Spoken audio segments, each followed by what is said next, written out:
Well, hello, slingers. Welcome back to another Wordslinger Podcast. Today, we're talking about authenticity, among other things, so stick around. It's the Wordslinger Podcast, where story matters. Build your brand, write your book, redefine who you are. It's all about the story here. What's yours? Now, here's the guy who invented pants optional, Kevin Tumlinson, the Wordslinger. Wordslinger. Well, I am Kevin Tumlinson, your authentic Wordslinger. Welcome back to the show. I'm glad to have you here. So some housekeeping stuff. Kara and I are continuing on our whole downsizing journey. We're embracing minimalism. That's been interesting. A lot of I don't know. We'll say life-shaking moments involved in this.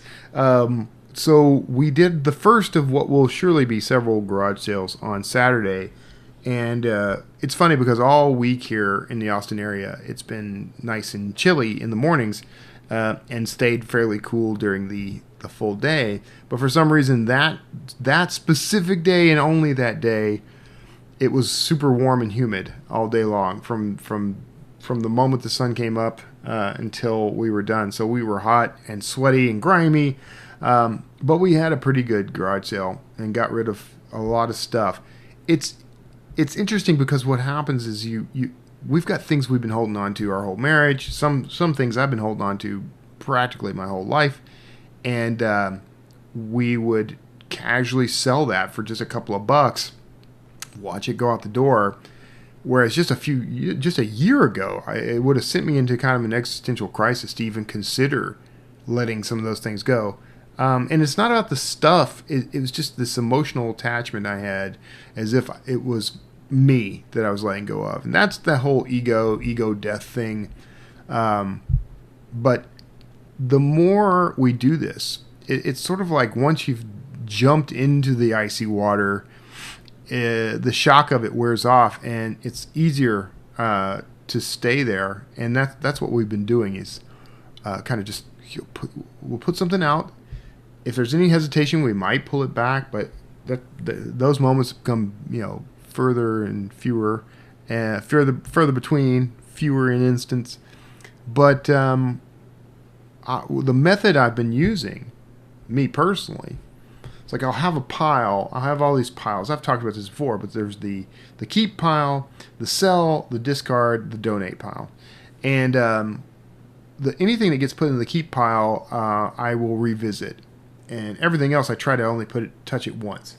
But what's been happening is, as we go along, things I thought I wanted to keep, someone will say, "Do you have something like this? Do you I'm looking for, product X."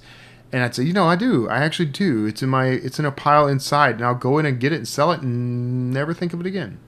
So we sold a couple of these rocking chairs, presidential rocking chairs. And this is the other thing that we are struggling with. And I'm just going to be honest with you. I think my wife is struggling with it more than me, because I've been in the world of flea markets and pawn shops and garage sales far more than she has. But she tends to want to price things pretty close to what we paid full retail. And it usually takes a while for her to kind of come to the realization it's just not going to sell at that price, and so we come down. And there's a kind of pain that comes with that, because that's that sunk cost fallacy, right? I paid $600 for this, so to sell it for $100 is painful to me, because it's like losing $500. The thing that's helped me over the years, and it is helping me here, when I put something in a garage sale, I price it to sell. I want that thing. I want it gone, and I want to get whatever I can get for it. So I might price a tiny bit high, but with the idea that people are going to negotiate down. So I've let go of the idea of trying to reclaim the value of it, because if I really want to sell something for what I think it's worth, I'm not selling it in a garage sale. I'm putting it on Facebook Marketplace or Craigslist or eBay, and I'm going to try to sell it for more. And you can do that with certain items, but for most stuff, most of the junk that we're selling, no one's going to want to go through that. So Kara's finally kind of coming around on that. Last night we actually had these 2 IKEA Kallax cabinets, actually 3, technically 3, and we had them. She wanted to sell them on Facebook for $400. And I put them up there, and they stayed up for a couple of weeks. And then last night, I had actually said, look, why don't we just relist those at $100 and just take the money and run? And she had agreed to it. And then 20 minutes later, somebody actually popped up and said, hey, would you take $250 for those? And I said, you know what?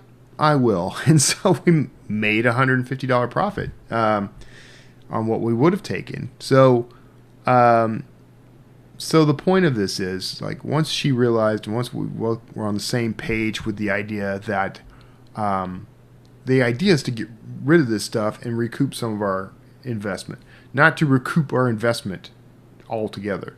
You're never going to get back what you invested in it or what you think it's worth or any of that. If you can't bear that, then you don't really want to let it go. But as we kind of move along, we're discovering it's becoming a lot easier to do that. And we're willing to take, not just any price. People can't just walk up and say, I'll give you $1. But we could be reasonable and negotiate down, meet a better price, whatever.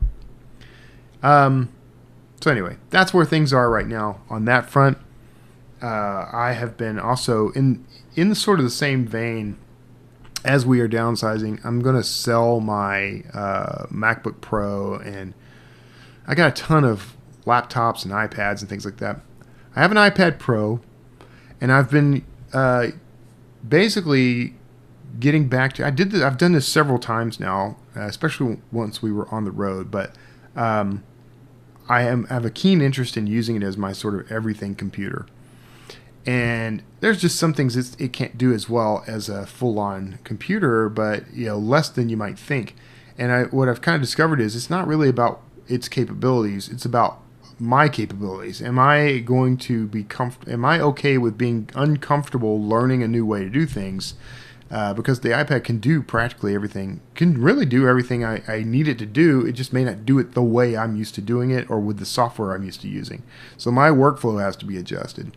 So I've been spending a lot of time in that, and I've decided that if I can go ahead and invest in the most current iPad, the M5 iPad, that'll let me run Final Cut Pro. So, and it's got some other capabilities. And I think as app developers adjust to that new chipset and the capabilities of those machines, a lot of the things that I see as limitations now are going to go away. So, to all that to say, like, I can do everything I can do. I keep telling everybody I can do 99% of what I do on the iPad. The truth is I can do 100%. I just have to adjust my workflow. But I can write, obviously. Scrivener is there, Word is there, Pages, Google Docs, IA Writer, Ulysses, pick your poison. I mean, whatever writing app or style you're comfortable with, it is available there. I can format my books with the iPad if I use services. Like, I use Vellum, and I love Vellum, and I wish that they would create a Vellum for iPad. But barring that, I could do formatting on Draft Digital or on Reedsy, or I could do Atticus. For that matter, 2 out of 3 of those platforms actually have writing platforms. I could create the book in those as well. I can do. There's Photoshop on the iPad now. It's a full version of Photoshop, minus some features that I actually do use a lot, but I could find workarounds for those things. But the reality of it is, if I'm willing to adjust the way I work, my workflow, then I can actually use the iPad for 100% of what I do. I can podcast from there, record video like this. I can not only record video like this, I can record audio straight up. I can edit. If I don't upgrade my iPad, I don't get to use Final Cut Pro, but there is DaVinci Resolve, which is a pretty powerful non-linear video editor that's free. I've been playing with that, learning how to do that. I have some pro level software like Logic Pro and things like that. So I can do it. It just means adjusting the way I do it. And that's uncomfortable, and that makes you angry and exhausted and whatever. But the key is to do that stuff now so that when I'm dependent on it, I just already know how to do it. All that said, I own an M4 Mac Mini that's the size of a hockey puck that can easily just be shoved into my bag and carried with me. And I've got some adapters and things now that let me use the iPad as my monitor for that. And I found a way to use the keyboard and trackpad on that. So effectively, I could just plug the Mac Mini into my iPad, and I've got a full operating Mac. So no need for a MacBook. I've got the whole thing there with two pieces, but otherwise, got this like really portable. The iPad is just so convenient because it's lightweight. It's good battery life. I have a cellular version, so I'm online always, everywhere. And then, I can pull it off of the keyboard and use the touch screen, use the Apple Pencil. I can pair it with a Bluetooth keyboard and trackpad if I want to use it in a more sort of desktop style setup. It's got much better, secondary monitor support now. I can plug it into, like the monitor that I'm using for this show, I could plug it into this monitor with an HDMI cable and use a full-on monitor, just like sitting in front of a Mac. So all those things, I can plug this microphone into it. I can use my iPhone as my camera, I believe. I think I found a way to do that. So the point being, it's the perfect portable machine for me, and I used it like that way for years. Even if I don't upgrade, I can use it that way. So I'm going to do that. Now, this is the real stuff that I wanted to talk about, because this is a conversation I keep having over and over again. Something really interesting has happened. First of all, today we talked about this on the Writers Inc. podcast a little bit, and it's sort of the idea of what Gen Z is looking for, sort of more authentic experiences with their media, books and TV and things like that. They want more, I would call it wholesome experiences, less sex.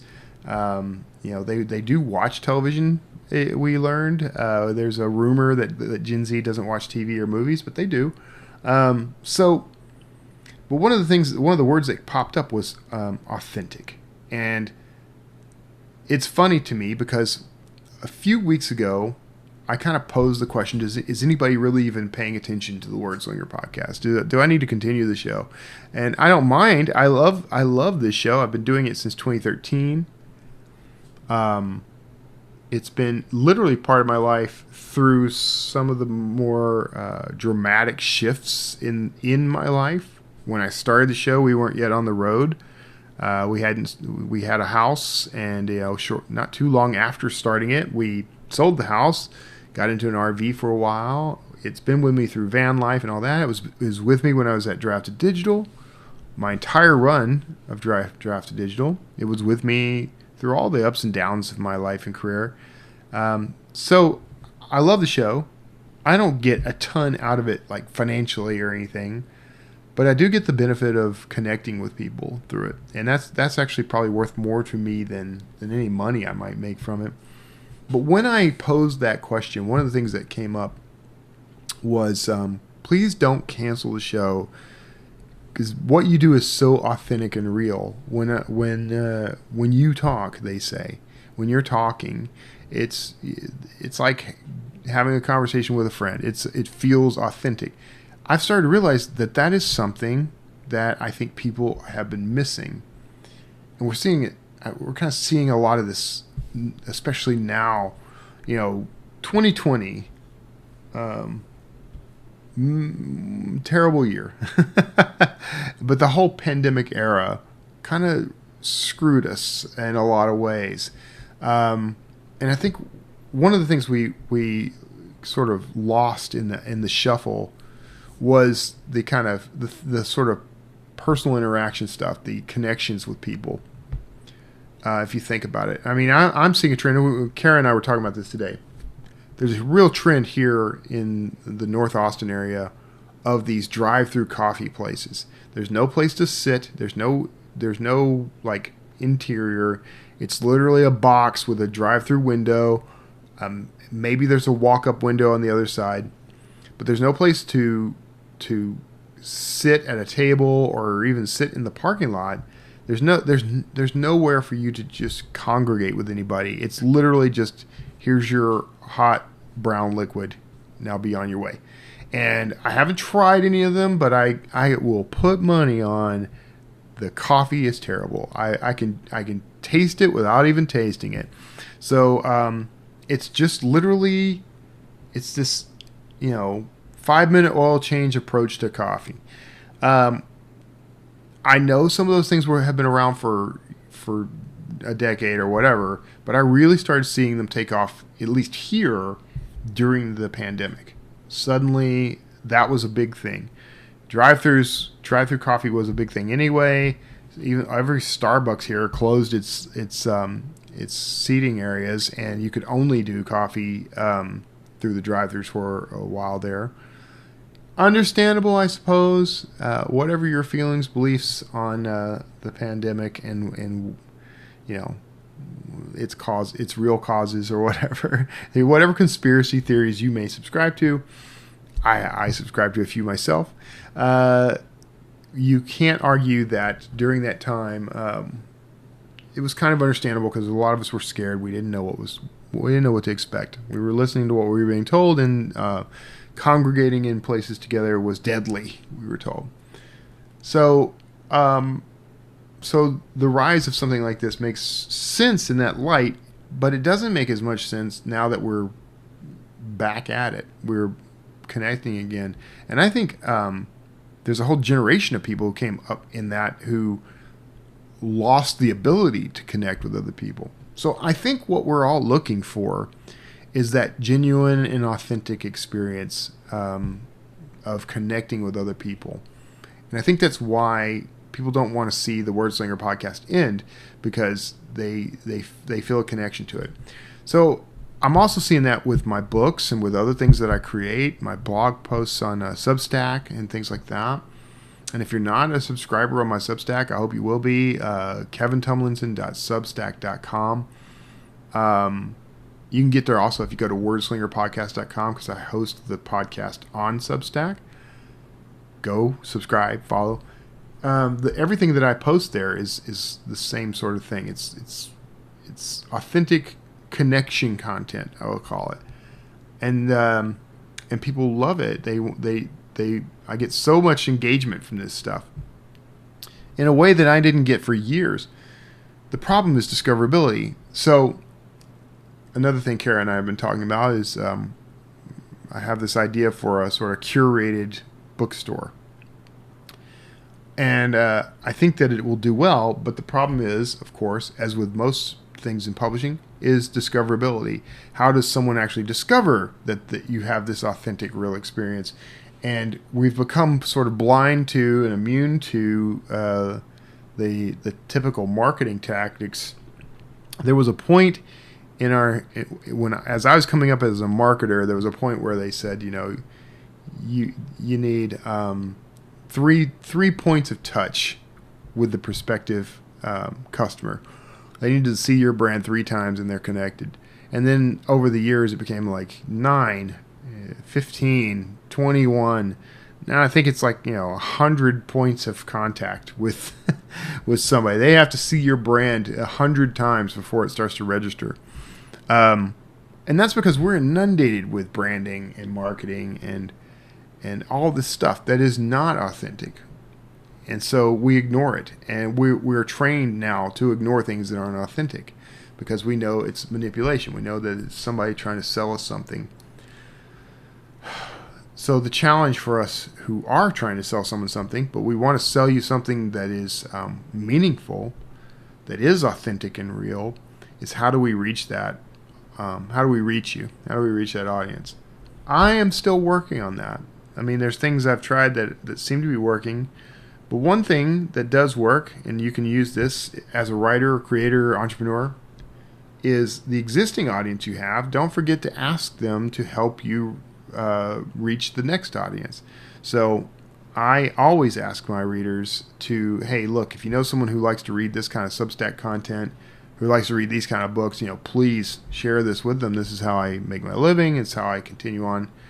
It's how I'm able to continue to create these things that you seem to like.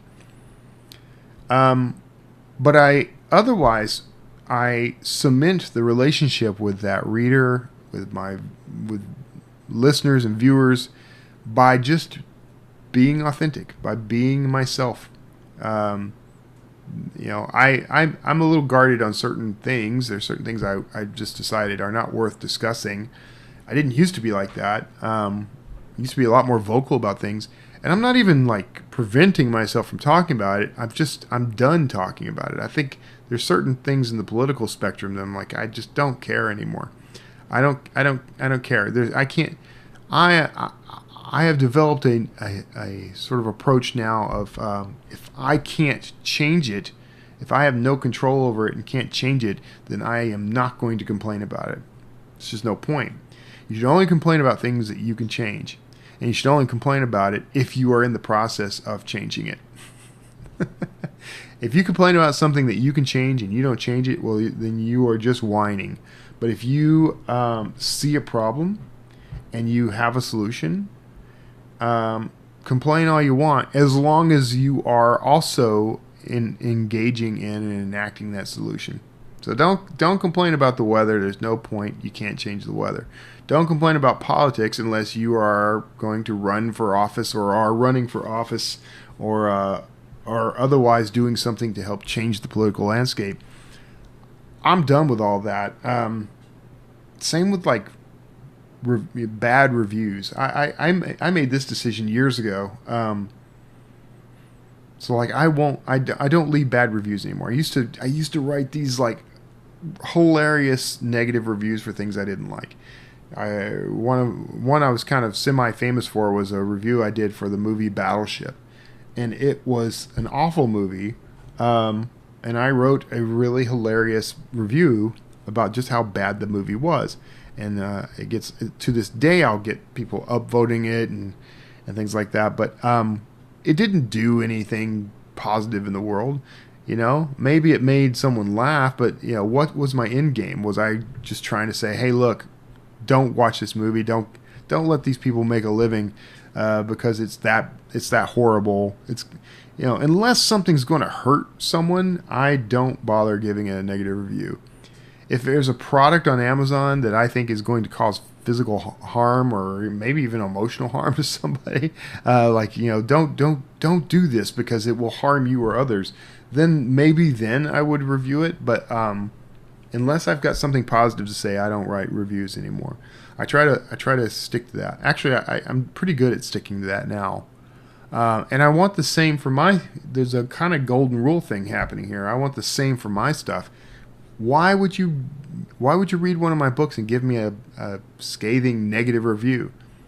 Do you think that every single reader agrees with you, and so you are doing them a solid by making sure that they don't ever experience this horrible book that's going to mentally scar them? It doesn't sit well with me, so I don't do it. If I don't like something, I don't engage with it. That's it. If someone asks my opinion of it, I'll give my opinion. But why go volunteer? Because what you're basically saying is, I didn't like this, and it is so bad that you shouldn't watch it or engage with it or buy it either because it's so horrible. It's such a terrible thing that you shouldn't even give it a shot.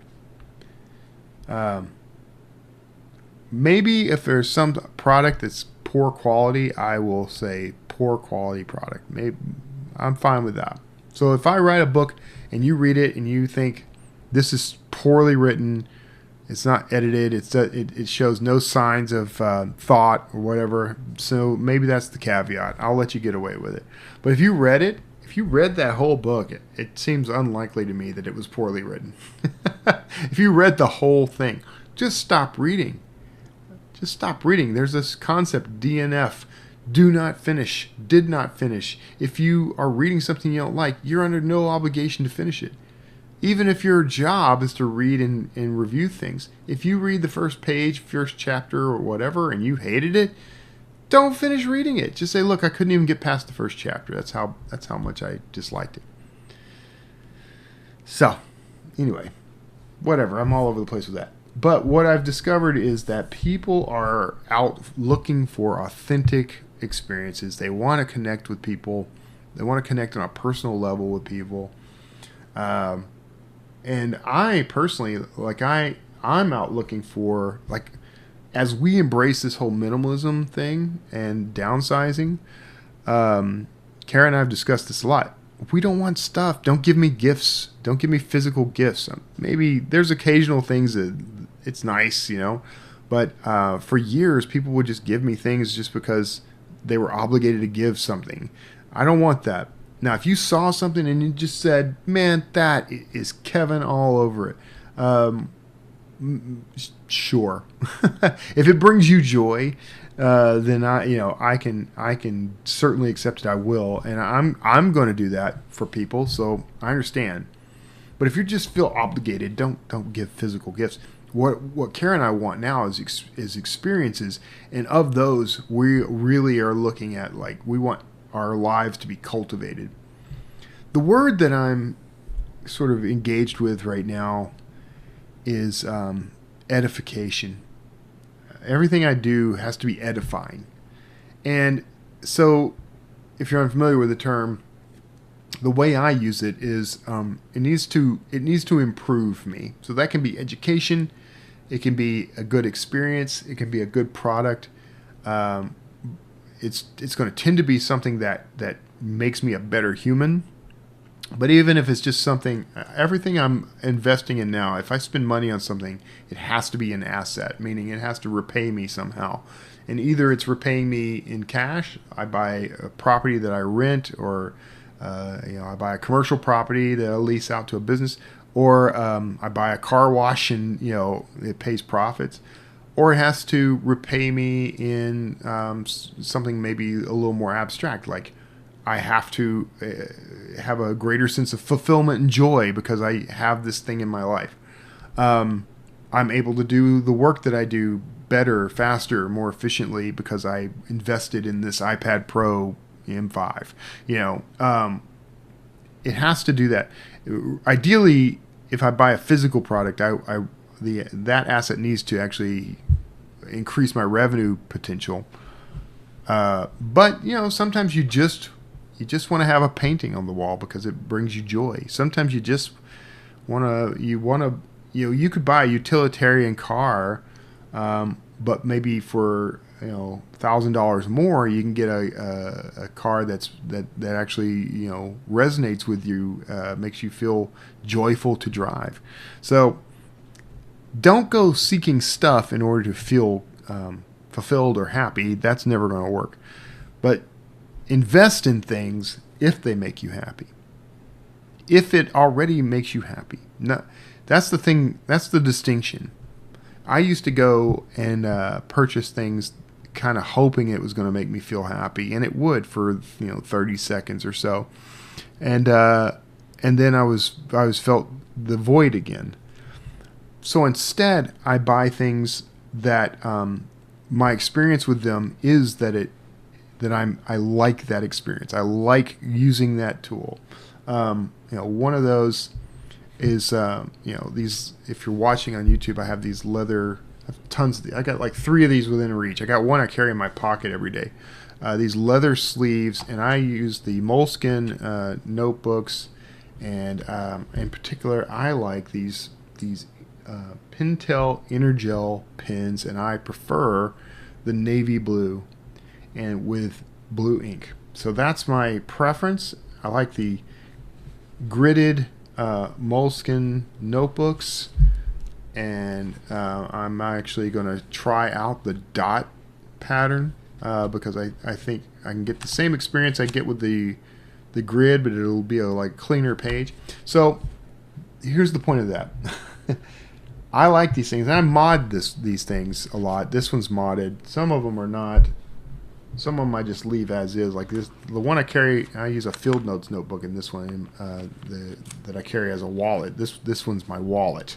It seems kind of bulky for a wallet, I know, but the point here is, it's an experience. It's a high quality thing. I mod them a lot because I enjoy putting my mark on things. I want it to look a certain way, function a certain way. This one's modded with these little pin loops, which I need to tap that one a little more, keep it straight. But the point is, it's an investment for me because I enjoy it, and I get utility use out of it, but I also just enjoy it. I enjoy the aesthetics of it. I enjoy the quality of it, and that's what I'm leaning in on. So how does that tie in with the whole authentic, genuine experience? I think that's exactly what it is. I think this is an authentic experience for me, is to purchase things and do things, experience things that edify me, make me better than I was. So rather than have a house full of stuff, I might live in a smaller place and have fewer things, but because of that, I can travel more. I can, lock and leave a small apartment rather than having to hire somebody to make sure that the house is maintained while I'm away for months or whatever. All that's sort of folded in on rent rather than, owning it. And I don't have to own things in order to enjoy them. Sometimes I can just experience them.